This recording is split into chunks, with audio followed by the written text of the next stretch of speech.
Hi, everyone. Welcome to today's webinar. We're going to be talking about the System Advisor Model and PVWatts today. My name is Julia, and I am with the National Renewable Energy Laboratory, and I'm just helping run this webinar and do some behind-the-scenes things. So today, I just want to let everybody know, make sure also that you're on mute. It's okay when you come in, just during the presentation. And a couple other housekeeping notes. I'm recording this webinar and then we're going to be able to share it with you afterwards. Also, if you have questions that come up during the webinar, please put them in our Q&A at the bottom of the screen so that we can make sure that we get to them at the end of the webinar. We're going to have a live Q&A session. So with that, I want to hand it over to Andrew, who's with NREL, who's going to talk a little bit more about what we do. Thanks, Julia. Excuse me. Good morning, everybody. Thank you all for being here today. My name is Andrew Worthman, as Julia mentioned. I am a project intern here at the National Renewable Energy Laboratory, or NREL. And I've worked on many projects, including what has brought us all here today, the Energy Efficiency and Conservation Block Grant Formula Funding. NREL is one of 17 U.S. Department of Energy national laboratories. NREL's mission is to develop renewable energy and energy efficiency technologies, advance the related science and engineering, and transfer our knowledge and innovations to the nation. We do a lot of work with state, local, and tribal governments, as well as utilities and businesses to help implement our tools and research. NREL has over 1,000 active partnerships and has assisted over 3,000 communities and businesses with energy transitions, capacity building, workforce development, and more. The entirety of what NREL does and has to offer would take more than our allotted time for this webinar to explain.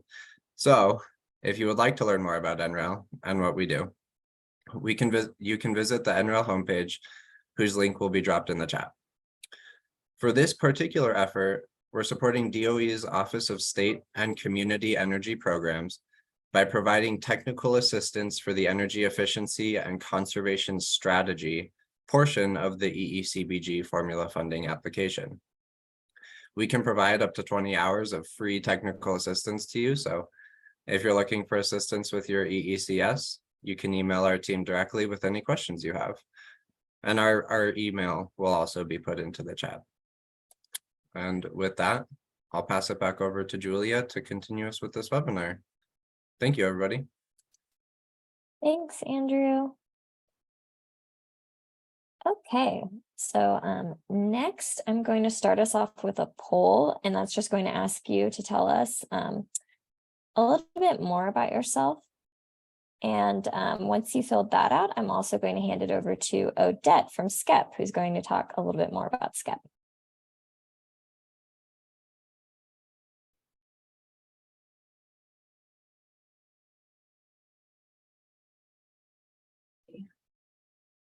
All right, thanks, Julia.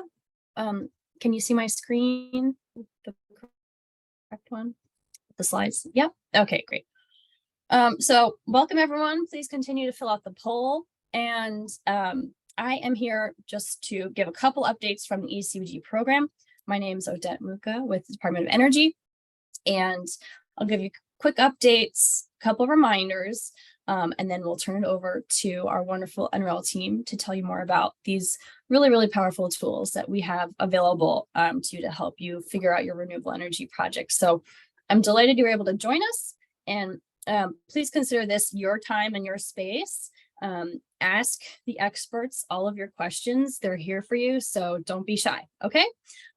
So a couple reminders. Let's see. If you haven't yet, sign up for your EECBG Blueprint cohort. So this is the link. It's a quick form, and this is how you'll make sure you get all the emails from us on the various EECBG program activities. The next Blueprint cohort session is coming up on the 17th at 1 p.m. Eastern. So we've had a couple so far. The slides and all that are on our website. And we would love to invite you to join the next one. This will be for all of the cohorts. and we'll be talking about community engagement. And then starting around next year, we'll have more technology specific breakouts of the cohorts. So this will be one of the last ones where it's like one big group together, but we hope you can join us. The next NREL training like this one will be coming up at the end of the month, and that'll be on the jobs and economic development impact models. Those are fantastic to just give you an estimate of how many jobs you can create with different projects. So really encourage you to check that one out as well. It's really helpful as you're trying to justify your ideas to your leadership. You can say, hey, we can create this many jobs from this project. Reminder, please submit your pre-award information sheet if you haven't done that already. Your application as well.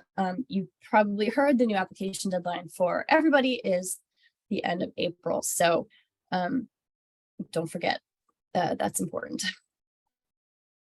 And then a reminder that the NREL team here is available to help you on your energy efficiency conservation strategy. So send them an email and get connected to amazing experts around the NREL facilities, including some of the folks here on this call. There's also an opportunity if you participate in that first TA to also get additional support. So if you're saying 10 to 20 hours is not enough, then there might be opportunities for you to get more. A couple funding opportunities that are open now. So separate from ECBG, other things from our office at DOE, Energy Futures grants coming up on the 10th. And then the Communities Lead program is looking for their second round of communities, and you'll get technical assistance primarily from that program. And that is due in the middle of December. More information on the DOE website. So there's a lot of information. If you have any questions, we have several different email inboxes. You can email any of us on the team, or if you're trying to get to the grants folks, if you have questions about how to submit your application, it's just ECBG@HQ. If you want to get in touch with me or my team, we're the technical assistance team. And if you're ready for your support from NREL, this is the ECS TA is their email. So now on to the fun stuff. Let's go solar. I'm so excited you're all here to talk more about renewables and specifically solar. This is my cat Cosmo sitting on my roof, and he's checking out our cool solar panels that we installed a while ago. So just to give you a quick, background on solar, I think, putting solar in cities is pretty similar to the residential process in terms of the key questions you should ask yourself. So the first question you have to figure out is how much do we need? So some tools that will help you figure that out are your utility bills, as well as the PVWatts tool that Janine is going to walk us through in just a minute. And then, of course, you have to ask yourself, did we do all the efficiency we can before we put the solar on? That's going to be critical because a lot of the efficiency stuff is more cost effective. Secondly, where should we put all this solar that we need to meet our load?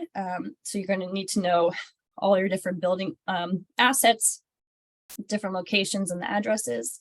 And then you can plug those into PVWatts to help you get started. Then you have to figure out, okay, is all this solar financially viable? Will it save money on our energy bills? How much money do we need up front? And how are we going to pay for it? So SAM is a tool that's going to help you figure those questions out. You're also going to need to understand the available incentives you have in your area and tax credits available and the financing options. So it's complex, but these tools will help you figure out these key questions.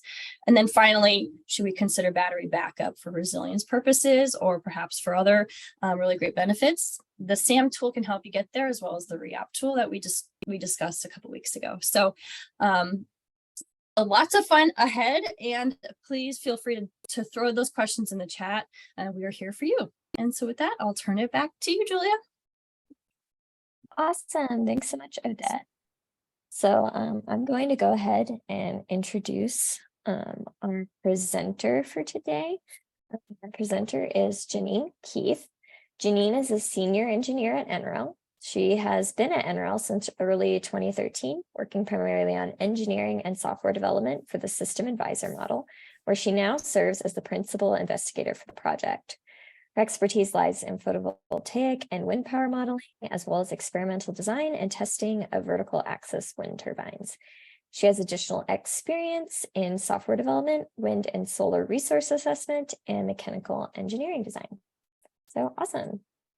So yeah, Janine, thank you so much. And yeah, if you want to go ahead and share your screen. Absolutely.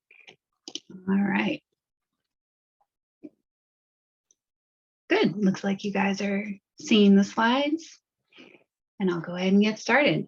Thanks everyone for joining today. I'm going to be covering two tools that both sort of live under the umbrella of the SAM System Advisor model. Our team covers both of these tools, which are SAM that I've mentioned and PVWatts. It looked like on the poll, there was a pretty even split about folks that have heard of the tools, used the tools, and not heard of the tools. So I'm going to try to cover the basics for everybody and get into enough detail that it should still be interesting for the folks who have maybe used them a little bit before as well. I'm going to do a little bit of intro on slides, and then mostly we'll do a demo, spending a lot of time on PVWatts because that's probably going to be the tool most appropriate for a lot of the people on this webinar. And then we'll do a quick sort of sneak peek of SAM, if you will. So the SAM and PVWatts models are both free software that enable detailed performance and financial analysis for a variety of different types of renewable energy systems. Today, I'm going to be focusing mostly on solar photovoltaics, but I like to mention that there are other renewable energy system types available in SAM as well. I don't want to let this slide overwhelm anybody. This is how I try to explain what types of models SAM and PVWatts are. So they really, SAM itself covers two different pieces, which is the performance modeling and the financial modeling. PVWatts does just the performance modeling side of things. So the performance model is currently on the left-hand side of the screen. What that is really doing is taking information about the weather data at the location you're interested in, whether that's a solar resource or a wind resource. It's calculating or combining that with system specifications. So for PV, that would look like what size is your system? What is the tilt that it's installed at? And it's also including some information about losses that occur in that system. So again, with the example of solar, a common loss might be, is there soiling or dust and snow and that kind of thing on your panels that are causing losses in performance? And so it takes information about all of those things and runs them through our performance models to get estimates of how much energy that particular system could produce. So we have a lot of different ways to look at outputs, particularly in SAM, and there are some of those outputs as well in PVWatts that I'll show. But the most important one that we're going to be focusing on today is really your annual energy production. And then what SAM can do is to take it one step further and combine that with information about the finances of the system. So it takes that performance information, the annual energy, what that time series looks like, how it varies within a day, and it combines it with information about the costs of your system, so how much you're actually paying to install it, any incentives that might be available. So there are federal incentives for most PV systems. There can be state and local incentives that apply. And it also includes information about how you're financing the system. Are you paying for it up front? Are you taking out a loan? At a utility scale system, are you entering into an agreement with a utility to pay you for energy produced? So there's a lot of different options of how you're financing that system. And then the compensation. So for behind the meter systems, which is what we're more going to be focusing on today, which would be a residential or a commercial system, or for example, maybe a government building in your community. Usually those systems are offsetting electricity usage, and that's how they're making you money. So we would take in information about your electricity usage, your utility rate, to be able to calculate how much that system is saving you, which is what we're calling the compensation. For systems that are larger front of the meter systems, which can include some community solar systems, for example, there would be information about how much the utility is going to be paying you for the energy that you produce. So that's just a high level overview of the way that the models are structured and the types of information that you need to use these models. A quick mention, as I said, there are a variety of different technologies included in SAM. I have the whole list here, and as I said, we're going to focus on PV today. We also do have models for energy storage and a bunch of other, usually larger scale renewable energy types as well as a few others that might apply on smaller scales like wind power or solar water heating. And then I'll quickly touch on the fact that there are a variety of different financial models that are applicable for different system types. We'll probably be talking today mostly about things that are in the residential or commercial realm, but there are a variety of utility scale financial models as well, and a community solar model. This slide is to help give a flavor of the types of analyses that people do with SAM. We have a really wide variety of users that include lawmakers and utilities that are using it to study how a policy might affect the economics of a typical system or to analyze different utility rate structures. So those are actually ways that folks at NREL sometimes use the tool. We have developers and engineers that are really looking in great detail at selecting sites or a particular configuration or estimating the levelized cost of energy. We have a lot of researchers and students that use the tool as well, or the tools for examining innovative concepts or technical potential, that kind of thing. And as promised, just a very short slides demo, and I'm going to move into the live PVWatts demo first, but I know that Julia has another poll to get going while I go ahead and pull up the website.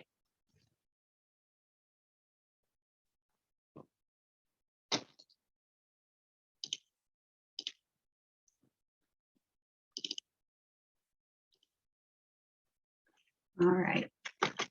I am going to enter the web address here, which I'll also spell out, and perhaps Julia could drop in the chat for me, which is pvwatts.nrel.gov. And I'll give just a minute while folks take a look at the poll here.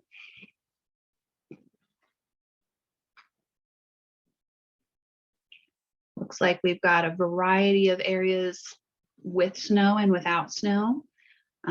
And not a lot of shade for the folks that are considering solar on the roofs. So great. I'll go ahead and dive in. This is the PVWatts homepage. And your first step here is to enter the address of the building that you're interested in. So I'm going to go ahead and use the Golden Visitor Center in Golden, Colorado, which is where our NREL headquarters is here. So I'll type that in. And then I can click enter or this go button.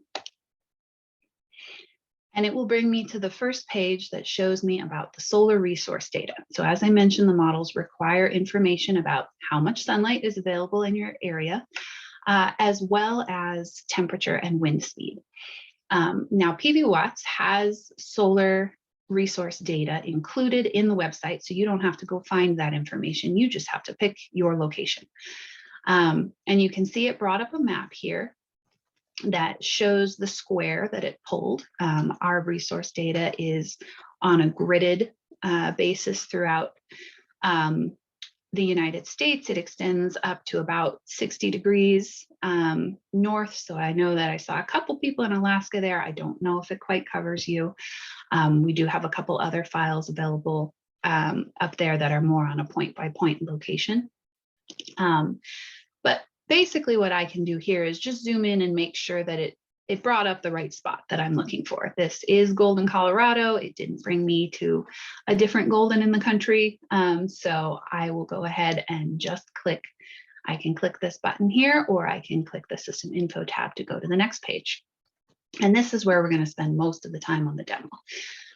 So what this page is asking for is that system specifications that I mentioned. And I'll go into each one of these here.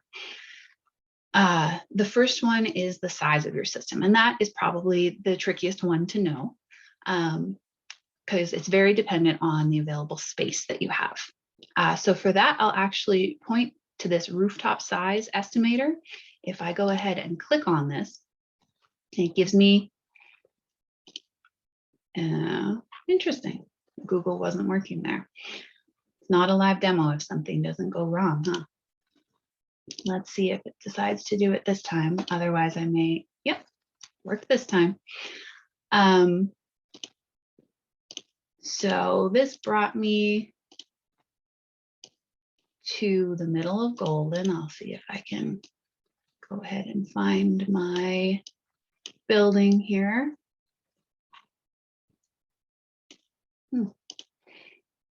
Like I said, not a live demo if it doesn't glitch just a little bit.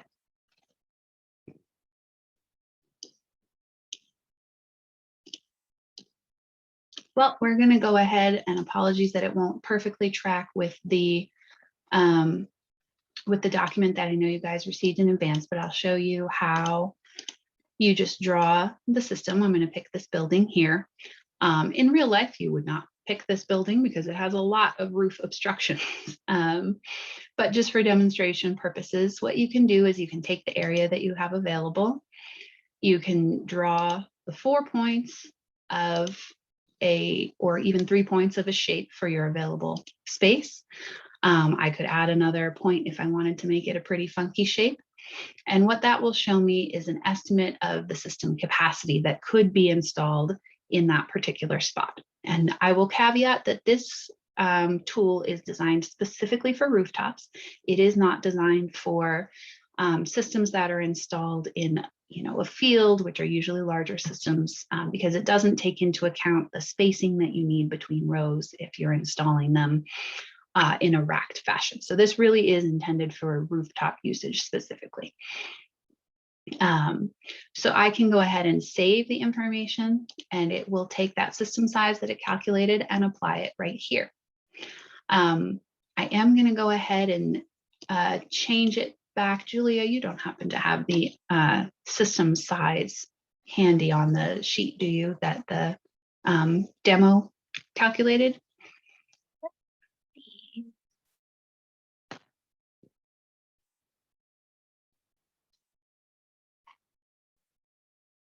I think it's 1.8 kilowatts. 1.8. Thank you, Odette. Never a live demo if something doesn't work the way you're expecting it to. So I'll go ahead and enter that so that it will be consistent with the rest of the sheet if you guys are following along. And we'll go ahead and talk through the second input here, which is the module type. So what this is really referring to is the category of modules that might be installed at your site. If you don't know, standard is a great place to start. That basically means a sort of typical PV panel that a lot of installers would quote you. And that is a great assumption to make. A premium module, really, they're a little bit more expensive and they're higher efficiency. What that means is that you can squeeze more system size into a smaller area. It doesn't actually, because we're specifying the system size in its rated kilowatts, it won't change your output the way that you think that it would. Higher efficiency isn't going to give you more energy in PV watts. What it is going to mean is that you can get a larger system size into the same area. So if you're really limited on roof space, for example, and you need a high amount of energy on that building, you might be looking at premium panels, and they do cost a little bit more. So that would be something that an installer might discuss as an option. And then the third option is thin film, and these are lower efficiency, but also cheaper. These are usually not used on rooftops, at least right now. These are much more common for utility scale systems. So if you are looking at a community solar installation or a larger ground mounted system, you might be considering thin film panels, in which case you would want to switch to that option. But for most community rooftop type systems or parking garage type systems, parking canopies, you're probably looking at standard panels as a great assumption. The next input is the array type. And this has a variety of options. I'm going to choose a roof mount for our system because we are looking at a system that is going to be mounted on a roof. The open rack would be for a larger system that's mounted in a field, as we're talking some of the community solar or utility scale systems. And these other options would also be applicable for that. So one-axis tracking is when the panels are mounted on a tracker that moves in one direction around one axis to track the sun. That is really common with larger utility scale ground mount systems. So if you were looking at a community solar system, for example, you might be comparing one-axis tracking to a fixed system, for example. Backtracking is another flavor of one-axis tracking, where if you imagine two adjacent rows of panels, as they start to tip pretty far later or earlier in the day to point at the sun, one row can shade the next row. And so this is an algorithm that actually tips them a little bit back away from the sun so that they're not shading each other anymore. Which is an option for a variety of different tracking systems as well. Again, that's something an installer would probably tell you whether they're recommending or not. So when in doubt, just start with the regular one-axis tracking option. Two-axis tracking is really uncommon.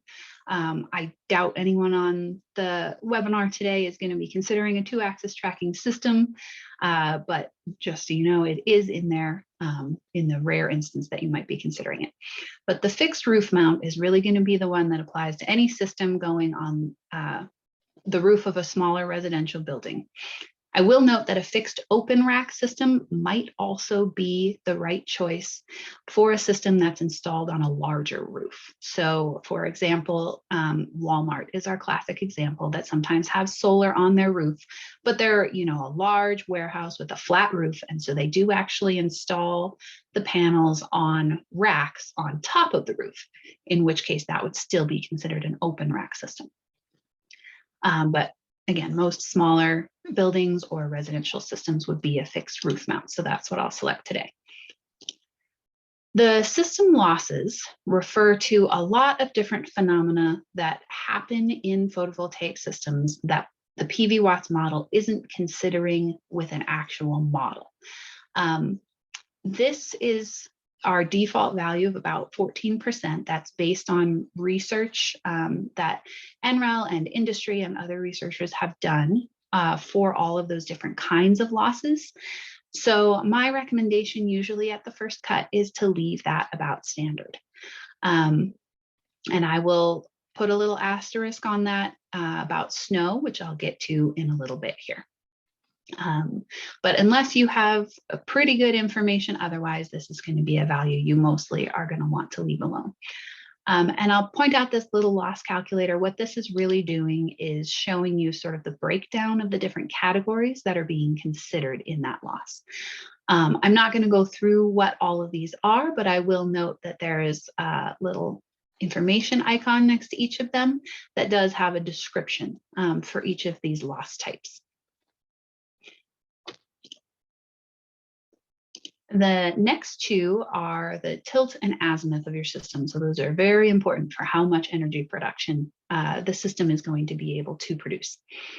The tilt for most rooftop systems is pretty closely tied to the tilt of your roof. So what I mean there is how the roof is pitched. And there are calculators online if you happen to know a roof pitch, which is something like 1/5 or something like that, to help you convert from pitch to tilt in degrees. But it's possible you might know the tilt of your building in degrees, in which case that's what you would enter. Otherwise, for open rack systems, you can buy racks that tilt the panels at a certain tilt. Usually the highest energy production is when your tilt is around your latitude. That is not always true, but it is a general rule of thumb. So for example, a system that's being installed, I saw someone in Atlanta, Georgia, might have a lower optimal tilt than I saw someone else in New York, where the latitude is a little bit different. Now, there are obviously are limitations because they don't make, for example, 22-degree tilt systems. So you end up picking something in increments of maybe 5 or 10 degrees that's close to your latitude. So for a ground-mounted system that is fixed, you might have a little bit of choice. For a roof system, it's probably going to be the tilt of the roof. And for a single axis tracking system, this input would be 0 because trackers are not tilted, usually. I'm going to go ahead and leave this at a 20-degree tilt for now. Now, the azimuth is really referring to sort of the compass heading of the building. So in the example that we were looking at, the building, if I pull it up again, is really oriented a little bit towards the southeast. And so if I click on the little information button here, it describes what the azimuth angle corresponds to different compass headings. And so you can see that my southeast here corresponds to an azimuth of about 135 degrees. Now, obviously, it might be not perfectly southeast, so you might know the actual azimuth of your building and be able to enter that. The ideal azimuth, for the most part in the northern hemisphere, is pointing the system due south 180 degrees. So most buildings that have a south-facing roof, or if you're installing in a field, it will be usually pointed south. In most cases, that is the ideal azimuth angle to pick. But sometimes you work with the way that your building is facing. So in our case, for our example, it's a southeastern facing building. The only other thing I'll mention is that if you are trying to design a system for a particular utility rate, for example, that might have time of use rates where the electricity that you're buying is a lot more expensive in the late afternoon, sometimes that can be a reason to actually look for a system that is pointed southwest instead, because it will produce more energy in the afternoon than a system that's facing south. So this can be something that you can help evaluate with a tool like PVWatts if you're designing for that kind of particular utility rate. I'll note that there is this box of what we call advanced parameters. I'm not going to go through all of them now in this demo. The one that I do want to mention in particular is this monthly irradiance loss. This is where you would want to input some losses if you live in a very snowy region. You might pick your January, February, November, December months and input some amount of loss there. Unfortunately, we don't have super great information about what loss you would want to input necessarily. So that's something that when you're in the design phase of a system, you might want to talk with some local installers about what they recommend for your particular area, because it does vary quite a bit across the country. And I will go ahead and go to the results page next. So if I click that button, it takes the weather location that I picked, which was Golden, Colorado. It takes the size of the system that I specified, that 1.8 kilowatts. It took the tilts, the azimuth, the panel type, the racking or the array type that I picked, and it ran all of that through a model. It's a pretty fast model, which is why it didn't take very long to get to the results. And it says that that particular system, under those exact conditions, could produce 22,617 kilowatts per year. Now, there's obviously an asterisk there that it's a model. It's using a specific set of weather data. It's using a specific assumption about the losses in the system. So a real system is very unlikely to actually see 2,617 kilowatts in any given year. It might be lower, there might be a really cloudy year, it might be higher, we might have a really sunny year or not as much snow as you are anticipating in your region. But what this is providing is sort of a benchmark or a ballpark of the amount of energy that a given system size and design could produce for your area. So this is really helpful if you're trying to compare maybe different rooftops, if you're trying to get a rough system size that might start to account for your annual electricity usage. So as Odette mentioned, having your annual utility bills on hand can be really helpful because you can see how much energy you used last year and are you trying to offset all of it with solar, and get a rough system size that might do that. It does break out the kilowatt hours by month as well. So you can see that in Golden and in most places in the Northern Hemisphere, you're really going to get a lot more energy production in the summer when the sun is stronger and higher in the sky, and a little bit less in the winter, but still a decent amount of energy happening here. You can also download results, either the monthly results or even an hourly file, if you want to look at this in more detail. And then it does give you sort of a summary of what system you entered, so that particularly if you're trying to compare different systems, this can be a helpful summary set to say, okay, I was looking at, a southeast facing system, and now I'm going to compare it to a south facing system here.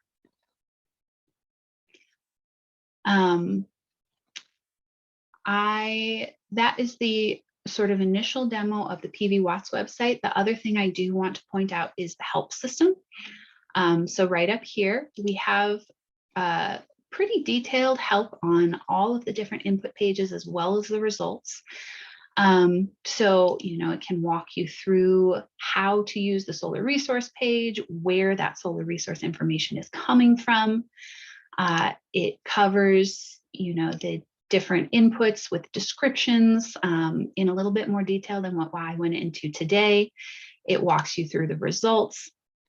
And so there's a lot of information here in the help that I do want to point out. That's one of the things we focus on for the SAM and PVWatts tools, is trying to make sure that there's a pretty detailed help system.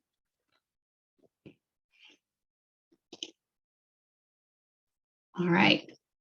I'm going to go ahead and minimize this for now, just to flip back over the other. As I mentioned, we wanted to walk through two tools today. So I walked through PVWatts in quite a bit of detail. And then I'm going to spend a pretty short amount of time just showing folks SAM, which I will open up here. SAM is a much more detailed tool in a lot of cases. The PVWatts model is actually available in SAM, which is what I'll open up, but there's also a detailed PV model that requires a lot more inputs. So the usual flow of information is that PVWatts is really useful when you are first starting to think about a system. You want to figure out rough sizing, you want to compare a couple different sites, you want to see how many buildings in my community would I have to put solar on in order to meet a certain amount of load. Those are really great questions for PVWatts to answer. Once you start getting into the more detailed design phase of a system, an installer or designer that you might be working with is going to use a more detailed tool. And some of them use SAM, some of them use other tools. But you can also run your own more detailed models in SAM, which take into account things like the actual module you might be using, the actual inverter, the electrical configuration of a system. So a lot more detail than, that initial feasibility stage. But this can be a way that you can either do a more detailed system design, work with engineers in your organization that might be doing the detailed system design, or you can also sort of double check if you put up a request for proposals, for example, from different installers. This is a way that you can sort of walk along with what they're modeling and double check the results that they're giving you. And SAM is a desktop tool that is freely available and downloadable. This one is at sam.nrel.gov. Brings you to the website where there is a lot of information. So I like to start with this to point out that there are a bunch of resources for learning and using SAM, particularly the PV model. We have videos on this page as far as different kinds of analysis that you can do. And this will actually walk you through a recorded webinar of how to, for example, in this case, model a utility scale system. What are the considerations? What inputs am I changing? That kind of thing.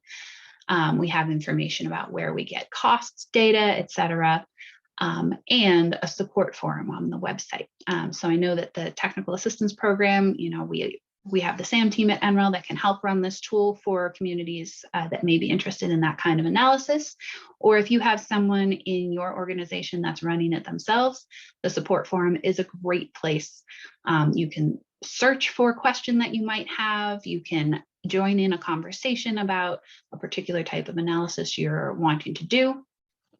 Or you can post a new question, and we do have a technical support specialist who is this is a regularly monitored forum that we provide answers to pretty frequently. So the SAM tool itself, this is the current public version. We release a new version approximately once a year. But you start a new project, and I'm not going to go into actual analysis in this tool. I'm just going to give a quick overview of what it looks like. I can select my technology type here. So I'll go ahead and pick photovoltaic. I'm going to stick with PVWatts for now, but note that there is a detailed PV model that has a lot more of that detailed information available. And once I select the technology model, the different financial models that are available pop up. So for a lot of the communities on this webinar, I believe the most applicable ones are going to be either residential or commercial owner, where you're actually paying for the system upfront. A third-party owner would be when you're leasing the system from someone, and you can evaluate how cost-effective that might be while just making a lease payment. And the community solar model, which, if that's something that your community might be considering, this sort of lets you look at the perspective of both the installer that's owning and operating the system and the constituents that are subscribing to the system and how that's affecting their energy bills. I'm going to go ahead and pick just the residential owner system for now, which is most appropriate for a small building, a residence, just to show the interface of SAM. I'll click OK here. And you can see that there is more information. We have input pages that are organized here along the left, and the inputs are grouped into different categories. So the first page, for example, is still asking for information about the resource at your location. And you can still access weather data from the NREL National Solar Radiation Database, which is the same data that PVWatts is using. The difference is that in SAM, you have to actually control which file you're selecting. So again, a little bit more detail than PVWatts, but you can download a file by typing in, a location name. You'll see that a lot of those same inputs listed here as I just went through for PVWatts, because this is the same model, just a different platform, so that you can couple it with the financial modeling. And then we start to get into, I'm not going to go through every page. We do have, as I mentioned, the intro webinars that are a great resource, or the technical assistance where we can help run this for you. But we start to be able to couple it with that financial information. So information about what the costs are for your system. All of the inputs in SAM do have default values that are a reasonable first cut. So if you don't know a particular piece of information about your system, you can use the default value. We set that up to sort of help ease the amount of information required for SAM. You can see, as I mentioned, the financial parameters page that asks if you're taking out a loan or a mortgage for this system, and what percentage of the system cost you're paying with that loan or mortgage, that kind of thing. And again, after watching a webinar or something, if you still had a question about one of the inputs, there's a help system available in SAM. So when I click, it actually brings up a separate window that shows me information about the page I'm on and talks about what these inputs mean, and can sometimes provide links to other information that you could reference for your system. And then if I go ahead, I'm going to skip the rest of this for now.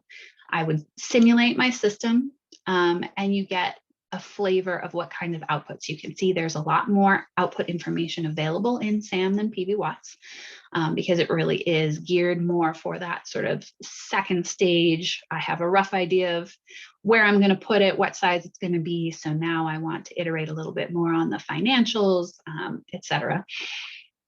And it gives you a variety of different sort of high level information about your system. It shows you the monthly energy it's producing, a fun heat map of energy throughout the year. So this is the day of the year and the hour of the year. There are a lot more outputs available for the different models that I won't necessarily go into, but I'll note that you can look at a detailed cash flow for your system. You can look at time series outputs. So this is the actual hourly predicted generation of that system throughout the whole year in the location that I've shown here. I can zoom in on it and see that, you know, here's a 3-day stretch where it's nice and clear because the system here is our default location of Phoenix, Arizona. But you can see the profile that you're expecting. You can look at a bunch of different outputs in that same kind of viewer. So like I said, a lot more detail available in this model, really for that second stage kind of analysis. And the NREL team is available to help either walk you through doing these analyses or running some of them for you, depending on where you're at with the project that you're doing. And with that, I will go ahead and go back to the slides and just point out a bunch of other resources. Some of these are not going to be relevant, but I like to mention them so that the folks who need them have the links. As I mentioned, the SAM website is very helpful. It contains information about weather data. It has documentation of the different technology models. There's a whole page on batteries, for example, and how to model them in SAM. It's got the videos that I mentioned. We do have webinars and other events. We have a monthly roundtable where you can actually call in live and talk to the SAM team. It's short, so it's not going to be the same level of assistance that you might get through the TA program that was mentioned earlier. But you know, it is an option for getting a quick question answered.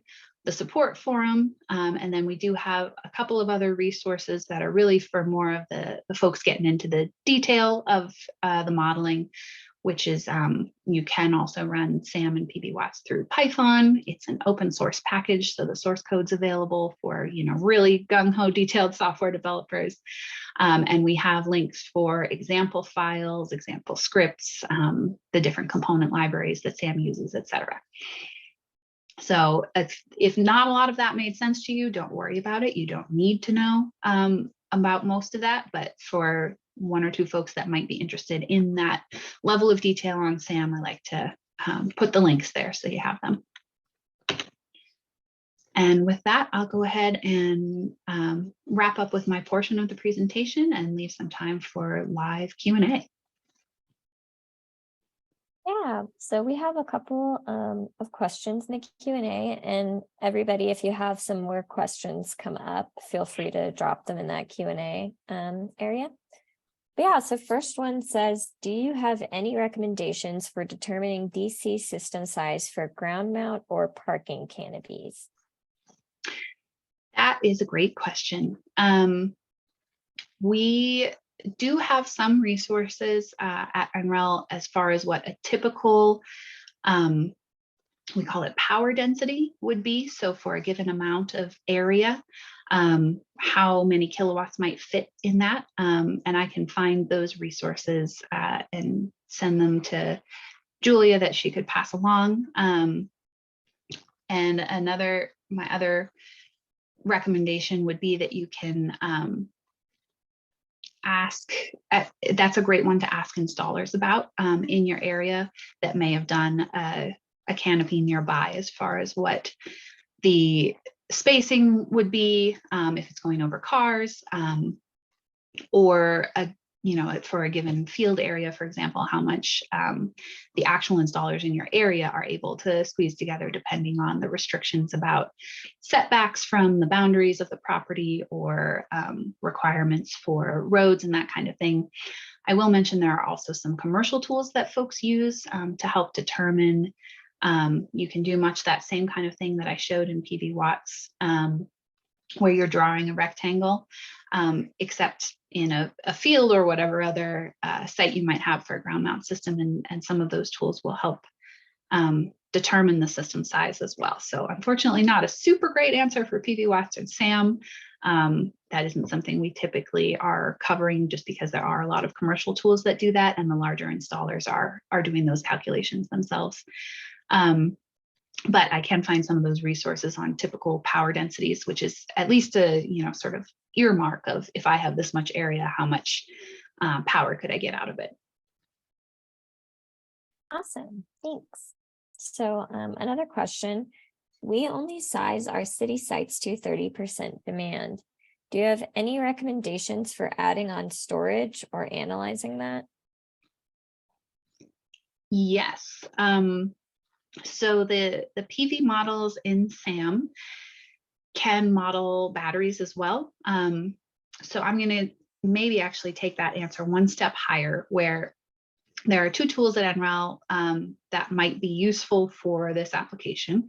The REACT tool that was covered in this series a couple of weeks ago, and then the SAM tool.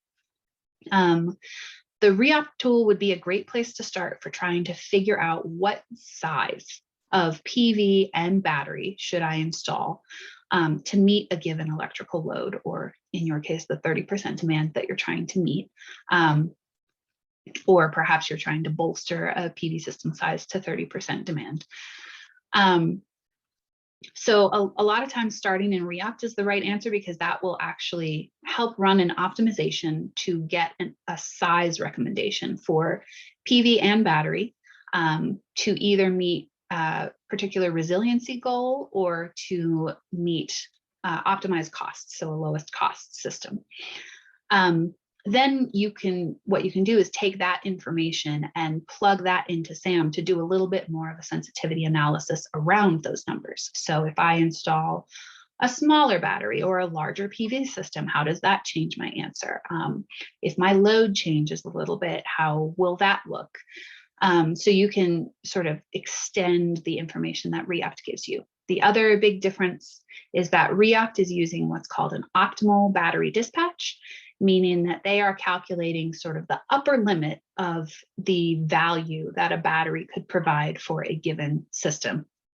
SAM includes battery modeling algorithms that are what we call heuristic, meaning they're just running a given set of rules to follow. That's a little bit more in line with what an actual battery controller is going to be able to do. So SAM is maybe going to provide a slightly more realistic look at what the value ends up being for a given system size if you dispatch the battery in a couple different ways. We have different dispatch algorithms available. So for a larger commercial site, you might be trying to shave peak demand of your electrical usage, and we have an algorithm to do that.